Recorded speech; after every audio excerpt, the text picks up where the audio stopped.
The marble floors of Anderson and Pierce law firm echoed with each step as I approached the conference room. Through the glass walls, I could already see them. My sister Diana in her designer suit, my brother Marcus leaning back in his chair with that familiar smirk, and their spouses sitting like loyal soldiers in a battle formation. The conference room door felt heavy as I pushed it open. The conversation stopped abruptly, replaced by a thick silence and 5 pairs of hostile eyes. "What are you doing here?" Diana's voice cut through the air. She stood up, her manicured hands pressed against the mahogany table. "This is a private family matter." I adjusted my simple black blazer, feeling suddenly aware of how it paled in comparison to her Chanel suit. "Dad's will reading is in 10 minutes. I'm still his daughter, aren't I?" Marcus let out a dramatic sigh. "Come on, sis. We all know Dad cut you out years ago when you refused to join the family business. You chose to be a financial advisor instead." He made air quotes with his fingers. "If that's even what you really do. You don't deserve to be here," Diana added, her voice dripping with contempt. "You abandoned the family. Walked away from everything Dad built. Now you want to share." I took a seat at the far end of the table, placing my worn briefcase carefully beside me. The lawyer would be here any minute and I needed to stay calm. Years of preparation had led to this moment. "I'm not here for what you think," I said quietly. Diana's husband James, a banking executive with more ambition than ethics, scoffed. "Then why are you here?" "To see how much you lost by betraying your father's wishes." The memories flooded back, Dad's ultimatum 5 years ago, the screaming matches, the threats. "Join the company or you're dead to me." He never understood that I saw the rot beneath the surface, the mounting debts, the questionable deals. Or maybe he did understand, and that's why he was so afraid of my choice to work in finance. Mr. Patterson, the family lawyer, entered the room with a thick folder. His eyes widened slightly when he saw me, but he quickly composed himself. "Now that everyone's here, we can begin the reading of Harold Matthews' last will and testament." "She shouldn't be here," Diana protested. "Dad made it clear. Ms. Matthews has every right to be present," Mr. Patterson interrupted, shuffling his papers. "Now shall we proceed?" The next 30 minutes unfolded exactly as I'd expected. The family estate split between Diana and Marcus. The company shares divided equally between them. The vacation properties, the art collection, the cars, all distributed among the loyal children. My name wasn't mentioned once. Diana's triumphant smile grew with each bequest. Marcus kept shooting me smug glances. Their spouses sat there looking like cats who'd gotten into the cream. When Mr. Patterson finished reading, Diana stood up. "Well, that's settled. You can leave now." She gestured toward the door. "Unless you want to stay and watch us discuss our inheritance?" I remained seated, my hand resting on my briefcase. "Actually, there are some documents you all need to see first." "Documents?" Marcus laughed. "What documents?" "The will is clear." With deliberate slowness, I opened my briefcase and removed a thick folder. "You're right, Marcus. The will is very clear. But so are these." "What is this nonsense?" Diana snapped. I laid out the papers one by one. "These are mortgage documents, bank loans, credit lines. All the debt that's been quietly piling up behind the family's facade of wealth." I looked directly at Diana. "Did you know Dad remortgaged the beach house 3 times? Or that the company has been operating on borrowed money for the past 2 years?" The color drained from their faces as I continued. "And these," I pulled out another stack, "are the documents showing who now owns all that debt." Mr. Patterson leaned forward, adjusting his glasses as he examined the papers. His pen slipped from his fingers, clattering onto the table. "You see," I said, my voice steady, "while you were all fighting over who'd get what, I was tracking every loan, every mortgage, every debt. And over the past 3 years I've been buying them. All of them." Diana's perfectly painted lips trembled. "That's impossible. You're lying." "Am I?" I pushed the documents toward her. "Check the signatures. Check the dates. Check the amounts. $12.4 million in total debt, now owned by Matthews Financial Holdings. My company." Marcus grabbed the papers, his hands shaking. "This can't be legal." "It's perfectly legal," I replied. "I used my expertise as a financial advisor to build my own investment firm. Turns out all those clients you mocked me for serving helped me build quite a substantial portfolio. Enough to buy every bit of debt this family accumulated while trying to maintain their precious image. The room fell silent as the reality sank in. Everything they just inherited came with strings attached, strings that led directly back to me. I stood up, gathering my belongings. Don't worry. I'm not planning to call in these debts immediately. Unlike some people in this room, I understand the value of family. I headed toward the door, then paused. But I do expect us to have a very interesting conversation about the future of Matthews Industries. Shall we say, tomorrow morning? As I walked out, I heard Diana's muffled sob and Marcus's string of curses. Mr. Patterson was already reaching for his phone, probably to verify the document's authenticity. They'd spend the night realizing that while they were busy mocking my career choices and celebrating their inheritance, I'd been quietly building the leverage that would force them to face every mistake, every betrayal, and every consequence of their actions. The real estate they'd just inherited? Mortgaged to my company. The family business. Surviving on loans I now controlled. Their comfortable lives? Built on debt I owned. Tomorrow we'd begin discussing terms. But tonight I'd let them sit with the knowledge that their perfect inheritance was nothing but a house of cards. And I held every card. I settled into my office on the 47th floor of downtown's newest glass tower, watching the sunrise paint the city skyline in shades of gold. The view was a far cry from the dusty cubicle where I'd started my career 8 years ago. My executive assistant, Thomas, entered with a stack of folders. They've been calling all morning. Your sister's tried 6 times, your brother 4. And the law firm? Mr. Patterson has verified all documentation. The debt transfers are ironclad. He placed a fresh coffee on my desk. The financial statements you requested for Matthews Industries are here, along with the personal asset evaluations for both Diana and Marcus. I opened the first folder, though I already knew every number by heart. The journey to this moment had started 5 years ago, the day after Dad's ultimatum. Flashback. You'll regret this, Dad had shouted, his face red with anger. Walking away from your legacy for some entry-level financial job? I'd stood my ground. Someone needs to understand how money really works, Dad. Not just how to spend it. That night I'd pulled my first all-nighter, not crying as they'd probably assumed, but researching. Matthews Industries public records, property assessments, tax filings, everything I could access legally. What I found confirmed my suspicions. Our family's wealth was built on quicksand. The next 3 years were a careful dance of 60-hour workweeks, networking and strategic planning. While Diana and Marcus attended charity galas and posted vacation photos, I was building Matthews' financial holdings through careful investments and strategic partnerships. My first major client had been a tech startup that grew into a billion-dollar company. They trusted me with their IPO, and that success attracted more clients. Each win meant more capital, more connections, more opportunities. All while keeping my growing success hidden behind modest clothes and a deliberate low profile. Present day. The meeting is set for 10 a.m., Thomas reported. Your family's lawyers have requested to attend. I nodded. Good. They'll need to understand exactly how binding these agreements are. My phone buzzed. Another text from Diana. We need to talk before the meeting. Please. I set the phone aside and opened my laptop, pulling up a document I'd prepared months ago. Matthews Industries restructuring proposal. The company needed saving whether my siblings admitted it or not.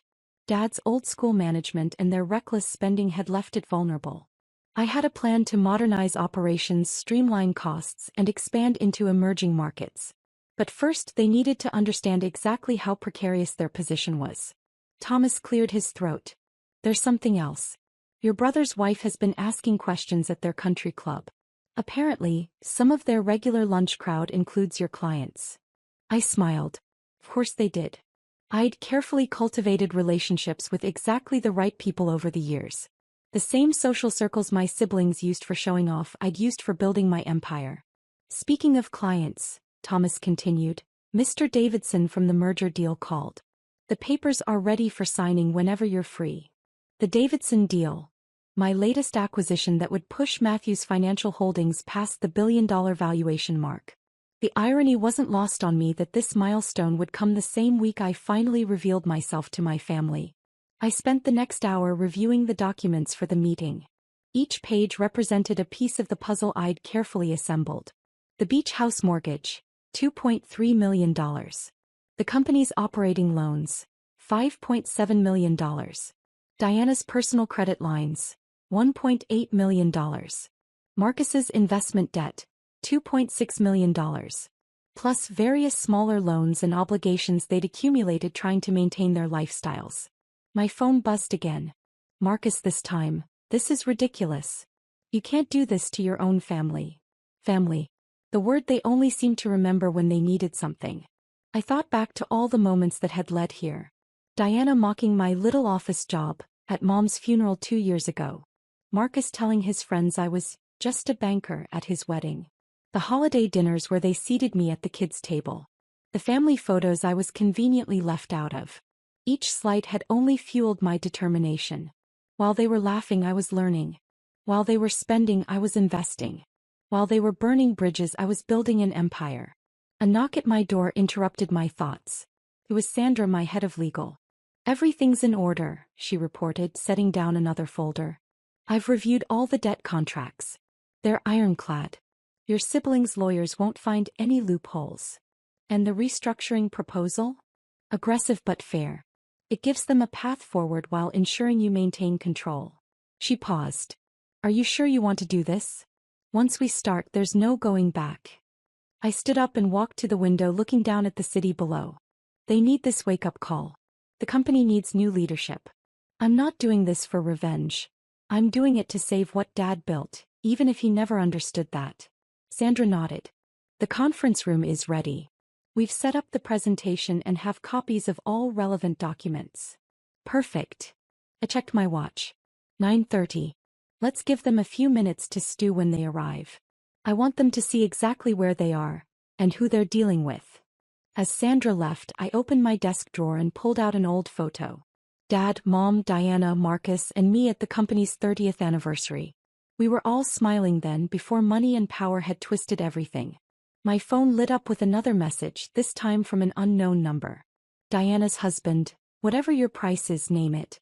This can all go away. They still didn't get it. This wasn't about money. It was about responsibility, about consequences, about finally bringing order to the chaos they'd created. Thomas appeared at my door. They're starting to arrive. Diana and her husband are already in the conference room. Marcus is in the lobby. I gathered my files and straightened my jacket, a custom-made piece that cost more than Diana's entire wardrobe, though its subtle elegance wouldn't show it. One more thing, Thomas added with a slight smile. The Forbes article about you is scheduled to go live at noon. Perfect timing. By then my siblings would understand exactly who they'd been underestimating all these years. I took one last look at the photo before returning it to the drawer. It's time. The walk to the conference room felt like a culmination of every step I'd taken over the past 5 years. Every late night, every careful investment, every quiet victory had led to this moment. Through the glass walls I could see Diana pacing, her designer heels clicking against the floor. Her husband sat stiffly in his chair, already sweating. Marcus had just entered, his usual swagger replaced by nervous energy. Their lawyers huddled at one end of the table, papers spread out before them. Mr. Patterson sat alone at the other end, looking older than I'd ever seen him. I paused outside the door, remembering Diana's words from yesterday, "You don't deserve to be here." How wrong she'd been. This wasn't just about deserving. This was about earning. And I'd earned every bit of what was about to happen. I nodded to Thomas. It was time to show my family exactly who I'd become while they weren't watching. The conference room fell silent as I entered. Gone was the contempt in their eyes, replaced by a mixture of fear and desperate calculation. My heels clicked against the marble floor, each step measured, deliberate. "Good morning," I said, taking my position at the head of the table. "I trust everyone's had time to review the documents?" Diana's husband James jumped in first. "This is absurd. You can't just dash." "Actually, I can." I nodded to Sandra, who began distributing new folders. "These documents outline exactly what I can do.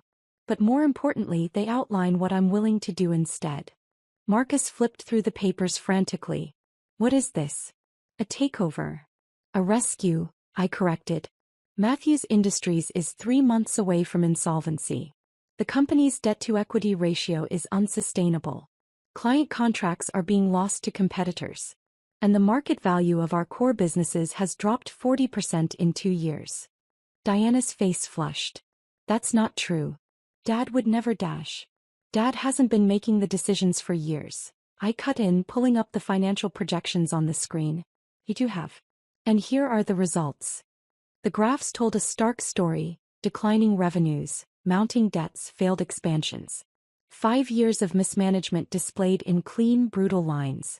But that's why we're here. I clicked to the next slide. Matthews Financial Holdings proposes a complete restructuring. Their lawyers leaned forward as I outlined the terms. A debt-for-equity swap that would give my company controlling interest. A new management structure with professional executives. A modernization plan for core businesses. And most importantly, a path for Diana and Marcus to retain meaningful roles if they prove themselves capable. This is blackmail, Marcus sputtered. This is business, I corrected. The same business you mocked me for learning while you were busy playing executive. Just then, phones around the table started buzzing. Right on schedule. Rising star in finance. The secret billionaire transforming the industry. Diana read from her phone, her voice shaking. This is about you? I let them read further. About my firm's success. Our billion-dollar valuations, the string of successful ventures. 5 years of hidden achievements exposed in one comprehensive Forbes profile. All this time. Marcus looked up, his arrogance finally cracking. While we thought you were just some financial advisor. I was building something real, I finished. Not living off Dad's name. Not playing with inherited money. Building. Mr. Patterson cleared his throat. The terms of this restructuring are quite generous, considering the circumstances. You're offering them a chance to stay involved. Under my control, Diana spat. Under competent leadership, I corrected. You have 1 hour to decide.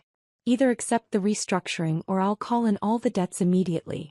The choice is yours. The next 50 minutes were a blur of urgent whispers, hurried phone calls, and frantic consultations with lawyers. I sat quietly watching them come to terms with their new reality. Finally, Diana spoke. Before we decide, I need to know. Why didn't you tell us? About your success. I considered the question carefully. Would you have believed me? Or would you have just found new ways to mock my choices? The flash of shame on her face was answer enough. We accept, Marcus said quietly. We don't have a choice, do we? You always had choices, I replied. You chose to dismiss me. You chose to mismanage Dad's company. You chose to live beyond your means. Now you're choosing to accept help, even if it's not on your terms. The next hour was signatures and legalities. With each page I watched their old lives slip away. The unchecked spending, the casual cruelty, the easy arrogance. As the lawyers packed up their briefcases, I stood. The new management team starts Monday. I expect you both there, ready to learn, not pretend. And if we refuse? Diana asked, but the fight had left her voice. Then you'll find out exactly how difficult life can be without a safety net. I gathered my things. But I don't think you'll refuse. Because deep down you know this company needs saving. And for once in your lives, you'll have to earn your place in it. They filed out slowly, shoulders slumped, designer labels suddenly looking more like costumes than armor. Only Mr. Patterson remained. Your father, he said quietly, would be proud. Not of them. Of you. I shook my head. Dad never understood that protecting his legacy meant changing it. But he will. I handed him one final document.